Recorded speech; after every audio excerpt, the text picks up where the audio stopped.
You're listening to the Scars and Guitars podcast series, and my name is Andrew Mackay-Smith. The interview subject that I've got prepared for you today is Fletcher Dragge from the US outfit Pennywise. The reason for the conversation is to promote their October and November 2017 shows in Australia alongside the Bronx. So let's have a listen to what Fletch has to say. Here we go. First and only time I must admit that I saw Pennywise was in the year 1995. You performed before Therapy at the ill-fated Alternative Nation concert, which played in Sydney, Melbourne and Brisbane. But mate, you've enjoyed a very long and successful career since. Why do you think you've enjoyed so much success, critical acclaim and most particularly fan admiration? I think we've had such a long, successful career because we try to keep it real. I think, we try to make decisions that we think our fans are going to appreciate. The initial onslaught of our fame or whatever acceptance by Australian fans, namely, was, I think, Taylor Steele's video, Momentum, the surf video. I think that changed the playing field for us because you guys are obviously a surf, very, very surfed out country, and I think when surfers and skaters and like-minded people put that video in and heard the soundtrack, they automatically thought they'd found something, and I think I really credit Taylor Steele for doing that for us. But when it comes down to coming down there and playing, I don't know, the energy down there, the vibe of the people.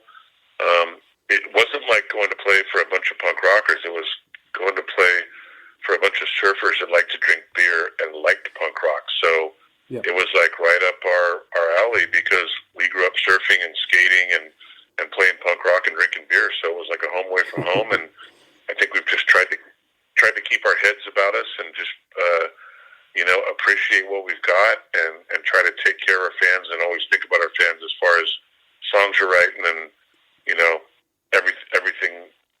everything Pennywise. It's we always talk about what our fans are going to think of what we do, and I think that's what's kind of helped us stay around this long. Yeah, I've always found that about you guys. You guys are very fan focused. So, mate, my next question is about Jason Matthew Thirsk, and he, of course, is the band's long since departed bass player, and he was honoured posthumously on the 1997 album Full Circle. Now, you are coming to Australia, and I believe you're coming to Australia to perform the album in full this month. But, mate, in your opinion, what do you think Jason would have to say about the Pennywise of 2017?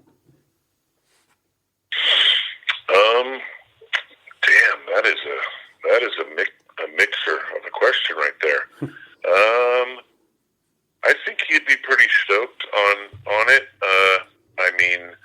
We've tried to carry on with his spirit and in his tradition as much as possible. He was, one of the first guys in the band, and his lyrical content and positive mental attitude, towards writing lyrics really helped shape the band and push it in a certain direction. So we've been trying to maintain that. I'm telling you that we talk about what our fans want and what our fans would be into. We're always running that question. We're always talking about what Jason would do and how Jason would write a song and how Jason would write a lyric or how he would deliver a line. And he's just super prominent in everyday life for us. We still practice at in his little brother's garage, which is where Jason lived. Cool. We're very close with the family, and we're still doing memorials. Just last year we did a 20-year anniversary of his passing, and we played a private show party for all of his friends and all our friends and family, and so he's a real big part of Pennywise. He always will be. He's always on stage with us. He's there with us when we're writing songs. So I think he'd be pretty stoked on at least 97% of what we do. Hopefully, Yeah, hopefully he's looking down, smiling, and proud.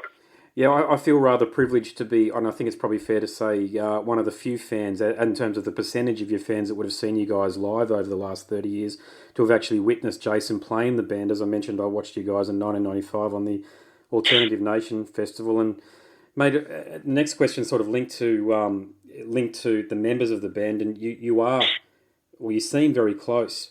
And you've only had two lineup changes in your history, of course, as Jason's tragic passing, and Zoltan Tiglis replaced Jim Lindberg on the album All or Nothing, I should say, in 2012. How have you managed to survive as a band since 1998 without any serious or major permanent falling out? It's not easy, especially having me in the band with you, because you know me, I'm just a big drunken pile running amok, terrorizing people half the time. So kudos to my fellow band members for putting up with me all these years. But we all have personalities. We all have our faults, and I think we've struggled, we've fought, we've yelled, we've screamed. I think at the end of the day, it's about eventually learning how to respect your band members and letting everyone have an opinion and trying to respect that opinion even if you don't agree with it.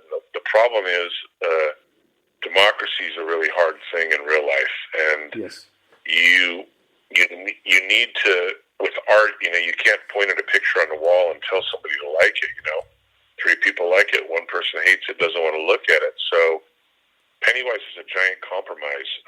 Everybody's really strong-willed. Everybody's got an idea of how the song should go, what the T-shirt should look like, what song should be in the set list. We all have very, very strong opinions about things, and it's just basically throwing it all in a pot of stew, cooking it up, and coming out with the recipe that works for everybody. And, you see a lot of bands where, one guy does it all, like, NoFX is a band where Fat Mike does the lion's share of the songwriting and playing, and like that's easy, man. If I was in a band like that, I'd be stoked. Like, here, play this, do this, and had a successful band and was able to tour and have great shows. Like, my God, my life would be so much easier than being in a band with these three guys, because literally everything's an argument, and it's not an argument in a bad way. It's just an argument in a way of trying to see eye to eye and come up with something that works for everybody. And the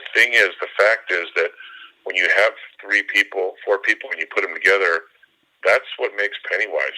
Byron playing the drums too fast, me playing too fast in front of Byron, Randy playing too slow, Jim writing, the lyrics the way he writes and throwing his 2 cents. Like, we're not perfect. We don't know what the hell we're doing, but when you put those 4 parts together, and when Jason was a band, obviously, he was a part of it, you have something that kind of is just that thing, and no one else can do it. When you start replacing members and start changing things, it changes everything about the band. So in order to survive, you gotta take everybody's faults with their good, and I guess we've just learned to appreciate each other and understand, without each other doing our particular job, even if it's wrong what we're doing, it's right for Pennywise. Like, the sum of its parts are more than it's individuals. So we somehow figure out a way to work, and we're probably doing better, I think, relationship wise, than we ever have in the history of the band. Cool. Mellowing with age, would you say? I don't know about that. I think there's still plenty of fights going on, and plenty of arguments, and plenty of passion in here. But I think it's more just a respect issue. You got to let everybody. You got to look at it sometimes and just go, hey, I know that I'm right, but he knows that he's right too. So let's find a common ground and let's move forward, instead of saying, I'm not going to, I quit, or I will not work on this song anymore, or this record, or this or that, or I won't play this song live. Like, it's kind of like, okay, well, let's find a compromise, and at the same time keeping our fans in the forefront of everything, and making sure that we're doing stuff that makes them just as happy as it makes us. So I think we've survived for 29 years, and we've had our ups and downs and our tragedies, but we're a brotherhood. We're just a dysfunctional family, just like the next one out there. Cool. Hey, something that I'm guessing that you don't get asked this too often, and I'm disappointed that your guitar playing isn't highlighted more often, because you were certainly one of the first guitarists that I ever heard in punk rock that really stepped up the attack, and you introduced some very fast picking, a la Scott Ian of Anthrax, mate. So I've got to ask, what got you into the guitar, and who are your influences? For me, I would say what got me into the guitar was punk rock, and the music itself. I just got so inspired by the music, and I connected with it so hardcore. I was actually at a show, and I think I was watching TSOL, and one of my friends, I was like, man, these guys are so good. It was like 1980, and I was like, God, it'd be fun to be up on that stage right now. He's like, what are you talking about? You could do that. You could be up on that stage in 6 months. I'm like, yeah, right. And he's like, no, man, get a guitar, get a bass, learn how to play, start a band. He's like, you could do it. And he was a bit of a musician, and I was like, all right. I went home and bought a guitar. Well, actually, I bought a bass because I was going to be the bass player, and my buddy was going to be the guitar player, but he couldn't seem to deal with 6 strings, so we just literally swapped out in his bedroom, and I said, okay, I'll play guitar. And started playing, and obviously I was in Hermosa Beach, living the Descendants, Circle Jerks, Black Flag, literally watching them in backyard parties, carrying their gear for them, 14 years old.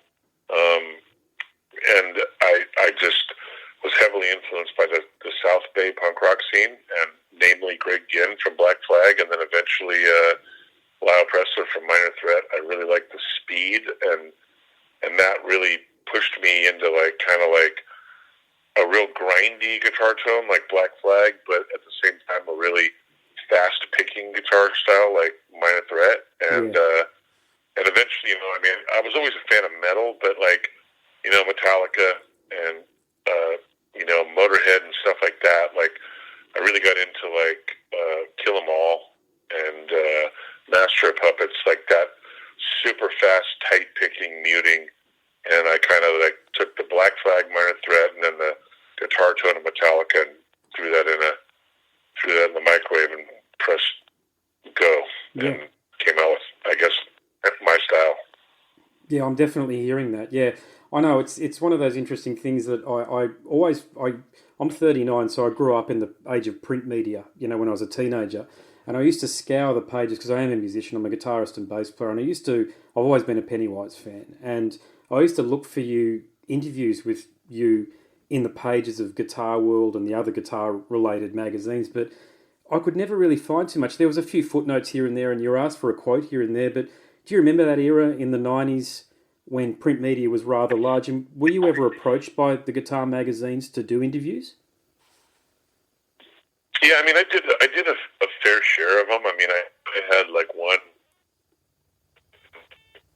Guitar World that was entitled Boogie Man, because I played Mesa Boogies, and I was probably, I can't say it for sure, but I was probably one of the first punk rockers to get a proper boogie amp. And the reason I got it was because of Metallica, and I figured out what they were playing, and I went and bought it, saved all summer, and that kind of defined our sound, was that metal type tone, that scooped mids, with punk rock. And Brett Gurwitz loved that amp. He used it on some NoFX albums, some Bad Religion albums, Down by Law albums. He borrowed from me all the time. And then I turned Eric Melvin onto it, and he'd come down to my house and check it out. I swear, all these early punk bands started playing boogies because of mine. So I did get that little bit of credit, I think, in the guitar world. But for me, I'm not the guy that goes and learns how to play Stairway to Heaven or a bunch of solos. Yeah. I'm not the guy that's going to sit there and practice someone else's song 8 hours a day. I literally just started writing my own songs at 14. And of course I know a couple, songs here and there, but I really don't know any proper covers except other than the ones Pennywise plays. So I wouldn't say anyone's looking at me like some guitar virtuoso, because I'm not a shredder and I don't have a lot of knowledge. I don't even know what I'm doing. And, I can play Pennywise songs good, and I can play fast, and I do what I do, and obviously it's working because we've sold a lot of records and we've got a lot of fans. But I think, in all the guitar magazines, they want something a little bit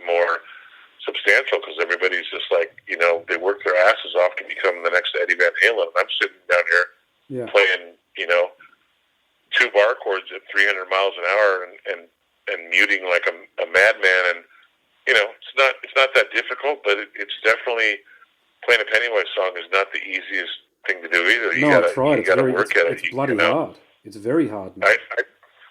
Yeah. I mean, for me, like I tried to develop my own style rather than and have my own flavor than sound like somebody else and be good. I was just like, I just want to be me, and that's it. And so I guess it worked. I'm not looking for the cover a guitar player. Like I suck, but I have fun, and I can have a couple beers before I play shows. So I think I'm doing it right. Yeah. Excuse me, Andrew. This is your 1 minute reminder. Okay, no worries. Well, Fletcher, I better wrap things up, you mate. can go over. If you need to, you can go over a little bit. It's no problem. So whatever you. Okay, mate. All right. I've got a couple more questions about gear, if that's okay, because I do host a show on 4ZZZ called Scars and Guitars, so I do like to talk about gear a little bit, provided you're cool to talk about that, mate. But what sort of guitar are you playing in 2017? I'm playing the same one I've been playing for a long time. It's an Ibanez RG. It's oversized because I went to them. I've told the story quite a few times. I went to them. I'm a big dude, and their guitars were kind of a little bit on the smaller side as far as the body was concerned. So a long time ago, I actually had a local guitar shop, Music Works, good old Jim Foote, who's kind of a legend guitar builder, built me an oversized Ibanez body, and then I put all the Ibanez hardware back on, and I went up to Ibanez eventually and said, hey, I want to get sponsored. And they said, we're really not sponsoring punk guys. We're a metal, more of a metal guitar company. And I was like, all right, well, check this out before I leave. And I showed them the guitar, and they were like, what the hell is this? I'm like, this is an oversized Ibanez because I'm like oversized human. And they're like, you put all of our hardware and our neck back on here when you built this custom guitar? I was like, yeah. They're like, why would you do that? I'm like, because I like your necks. And I like your pickups. And they were like pretty blown away by that. And they sponsored me on the spot. And I wound up, they've been making me custom guitars for, I don't even know how long it's been, 15, 20 years now or something like that. And that's what I'm playing to this day. I'm playing an Ibanez RG with one volume tone knob. It's got two pickups. It's got a neck and a bridge pickup, but only one of them's hooked up. That's the bridge pickup because I actually hit the neck pickup while I'm picking, and it kind of like ramps my pick in a way. It's like a staircase up to the strings for my pick. Is that right? My fast playing, yeah. If I don't have that pick up there, believe me, I know because my guitar tech took it out one time, and I just started breaking strings like a madman. That literally helps my strumming because I strum really, really hard. So I use light picks like 60 millimeter Dunlops, or else I'll break strings because I'm just a big, animal. I'm using EMG 85s and just everything on full blast, no effects, just a wireless straight into a boogie head, and that's it. And you must use very heavy gauge strings. I assume you're a 12 to 56 player. It'd be funny because that would delve into the fact that I know nothing about guitars. So if you start telling me about string sizes, I'll be like, yeah, what does that mean? But I mean, obviously, I know a little bit. But I'm using, I want to say I'm using the hybrid Slinkies, but I don't know. I'm using heavy bottom, light top, or whatever that combo is. I could probably go find a sit line around, but I used to use nines, if you'd believe that, and then Jesus, I went up and break nines, yeah. Well, that's why I used the light pick, and then I went up to tens. So it's basically tens with, or maybe it's, I don't even know, man. I'd have to go look. That tells you how much I know about. I just know I know what color the pack is. It's like orange pink. Orange pink. Okay, because I play any ball myself, so I'm trying to think what that would be. Yeah, I'm maybe 10 to 46s, maybe, or 11 to 46s, maybe. You know what? I think I got a pack right here. I'll go look just because No worries. I can do that. And you're interested. Let me see. I thought I saw a pack laying around here. Yeah. Hybrid Slinkies. 9 through 46? No way. I'm not using those anymore. That was a while back. Those are just laying in the drawer. Super Slinkies. Nope, not using those. I don't know. It's a good question. Oh, well, there you go. And what about... And you're still a Messer guy, or have you changed over to Marshall or something else? No, I'm doing Mesa rectifier heads still because one, they're hard to beat. I've tried out a lot of heads, and put a lot of heads right up against it, and have different companies that want to sponsor me, take care of me, but the boogie just seems to be the head for me. I mean, it's kind of, like I said, it defines our sound, and the rectifier winds up being an amp that, pretty much everybody can get their hands on, and they're pretty consistent. And I play the dual. Yeah. And I play two dual rectifiers, so it's full stereo with two full stacks. So all 16 speakers are firing, and you see a lot of bands that just play one cabinet, or not even play a cabinet. They play amp simulators now, and they just have cabinets on stage that aren't even plugged in. But I actually run two full stacks, turned up to the point of where everybody hates me usually, and running them stereo left and right out in front of house with a little bit of delay from left to right, so it's actually opens up a big hole for drums and bass and vocals, and makes it sound like a wider stereo mix. So you can literally hit that delay, and you just hear the room sounds like it gets 100 feet wider. So real basic, like I said, no effects, tuner, Sennheiser, wireless, and that's it. Just straight in, and lots of gain, and cut mid-range, and there you have it. That's the formula. I've spoken to, mate, I've interviewed well over 200 musicians at this point in time, mate, and it's never failed to amaze me, but the most unique and identifiable guitarists don't use effects. It's all about the picking hand and the way you hold the way you form your bar chords, and the way you throw it off your rack, or the way you throw it off your amplification. Very much like Keith Richards. Yeah, I mean, I couldn't agree more. You see all these guys with these huge pedal boards and all this shit, and they're making all these crazy sounds, and it's like, that's great and all, but you look at someone like Tom Morello. Okay, he's got a lot of effects and stuff, but the way he picks and the things he does define him as a guitar player. It's a style. I mean, he's going straight in an amp. You know who's playing, and I mean, for me, it's crazy that Jim plays guitar. He writes songs on the guitar. He plays guitar. When we're working on songs in the studio. Sometimes he'll drop some stuff in the studio as well. Randy plays guitar, and literally they can play a song and show me a song how they want it to go, and then I'll pick up the exact same guitar, same amp, same settings, grab it from them, and I'll play it, and it'll sound completely different, 100% different. Yeah. And it's really weird. When my guitar tech's out there playing my guitar, sound checking, it sounds insanely different than when he hands it to me. And it all comes from the pick, and the way you pick it, and the way you mute it, and you just get used to your sound. And I think that's super true, that if you're relying on a bunch of pedals and a bunch of stuff to make that your style, then you kind of don't have a style in a way.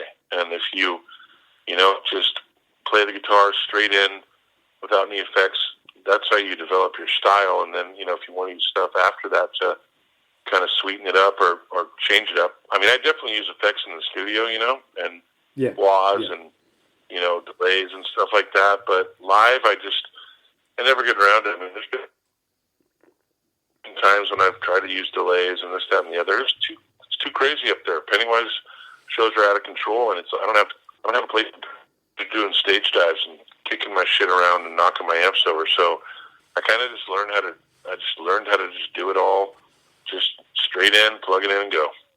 Yeah, less is more. I couldn't agree more, mate. I play live every weekend. I play live twice a week, and I do a lot of, when I say session work, I play covers, right? So you know the song and you turn up and you play. So it's not really session work, so to speak. I just turn up and play covers songs.